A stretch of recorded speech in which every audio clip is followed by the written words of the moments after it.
Baruch, Besorot Tovot, un bon Shabbat, 11e jour du mois de Sivan. Et voilà devant nous la plus longue paracha, avec beaucoup des messages, beaucoup des halachot. On a parlé un petit peu cette semaine que la moitié déjà elle se répète pour donner l'importance à chaque prince des tribus.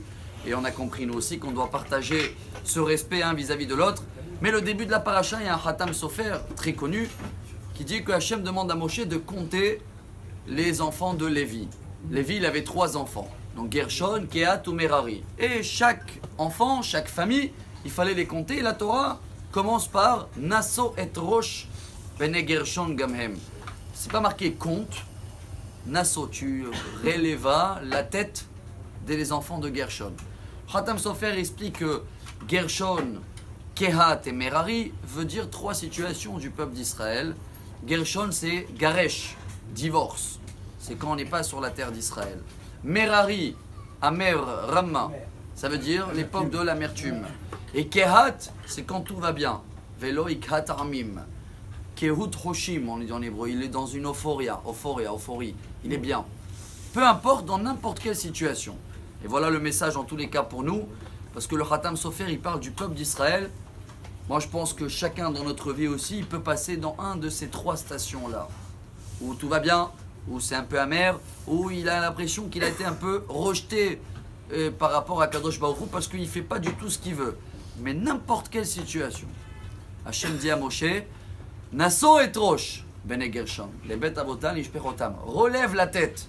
Peu importe ta situation où tu es. Ah, grâce à quoi tu relèves la tête? Grand-père. Bet avotam, les mishpechotam. Le grand-père de chacun de nous, arrière-grand-père, était grand rabbin, je pense. Était quelqu'un de sage. Était quelqu'un de simple. Était quelqu'un, bon, bien sûr que vous n'avez pas ni les iPhones et ni tout ce qui prend la tête aujourd'hui. Mais avec tout ce qu'on a comme confort aujourd'hui, on a plus de problèmes, d'amertume, de machin dans la statistique du monde qu'avant. Eh bien oui, chers amis, si on prend un exemple, pourquoi on court? On a compris hier qu'il y en a des caméléons qui changent des couleurs. Il y en a beaucoup qui vivent et qui souhaitent devenir un éléphant.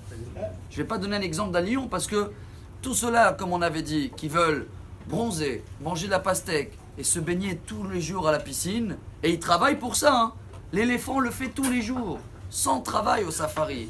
Alors le but à nous, c'est justement de prendre exemple des grands-parents à nous. Qu'est-ce qu'ils ont fait? Comment ils sont servis à Hachem?